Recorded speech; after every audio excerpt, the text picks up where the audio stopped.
Assalamualaikum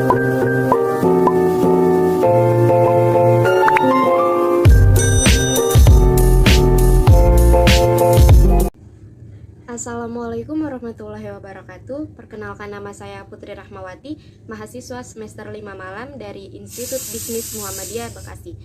Dalam video ini saya akan memberikan materi yang berkaitan dengan komunikasi untuk perubahan sosial yang diampu oleh Bapak Dede Sulaiman. Baik, di sini saya akan menyampaikan kajian baru teori modernisasi dan modernisasi di Indonesia. Nah, teori modernisasi baru ini lahir pada tahun sekitar 1970-an. Teori modernisasi ini lahir atas adanya kritikan terhadap dependensia klasik. Kajian baru ini juga masih menggunakan analisa tingkat nasional dengan tetap menjelaskan tentang pengembangan dunia ketiga dengan bertitik tolak pada faktor internal seperti nilai-nilai tradisional dan berbagai peranata sosial. Modernisasi klasik dan modernisasi baru merupakan dua konsep yang berbeda dalam konsep sosial. Nah, tiga perbedaannya ini, yang pertama adalah waktu terjadinya. Waktu terjadinya modernisasi klasik ini terjadi pada abad ke-18 ataupun 19, sedangkan kajian teori baru itu masuk pada abad ke-20 atau setelah Perang Dunia Kedua. Perbedaan yang kedua adalah cakupan dan pengaruh. Jika teori modernisasi klasik lebih mencangkup dan lebih berpengaruh sosial ke area Eropa Barat, maka teori modernisasi baru lebih mencangkup transformasi sosial ke arah Asia dan juga Amerika Latin. Perbedaan yang ketiga adalah karakteristik dan teknologi. Modernisasi klasik ditandai dengan industrialisasi, urbanisasi, dan munculnya kapitalisme modern.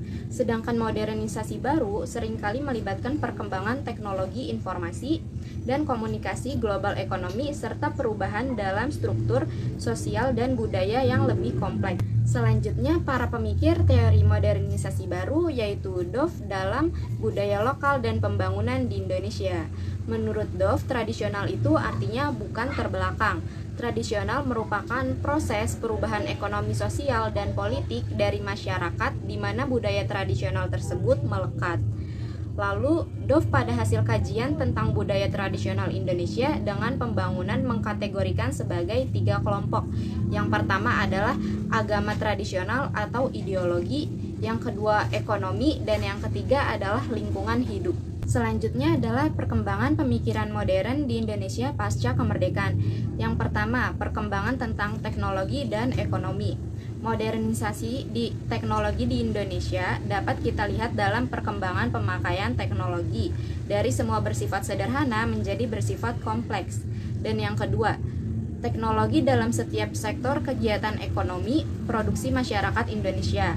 Nah, hal ini berkaitan dengan terjadinya proses industrialisasi di setiap sektor ekonomi di dunia. Selanjutnya, modernisasi di bidang sosial.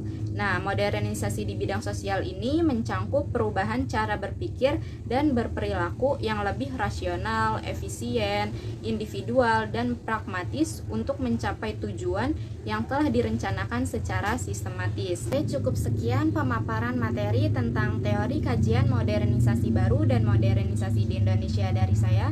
Kurang lebihnya mohon maaf. Wabillahi taufik wal hidayah. Wassalamualaikum warahmatullahi wabarakatuh. Terima kasih.